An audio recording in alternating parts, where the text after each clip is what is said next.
Bog, jel vam se ikad dogodio neki najveći blam?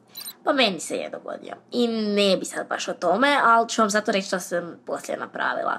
U glavi mi se vrtilo ono pitanje, joj ne, što ću sad, sutra se moram vratiti među ljude u školu, svi će sigurno pokazivati prstom u mene, a reći ću vam što se dogodilo. Nije se dogodilo ama baš ništa.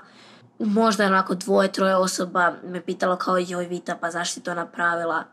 Ja sam im odgovorila što sam napravila. Znam da u životu moram isprobati sve moguće mogućnosti, da moram pobojati kosu u zeleno, staviti piercing u nos, tetovirati se, skakati s 50 metara bungee jumpingom, jer kad ostarim, bit će mi žao što to sve nisam napravila.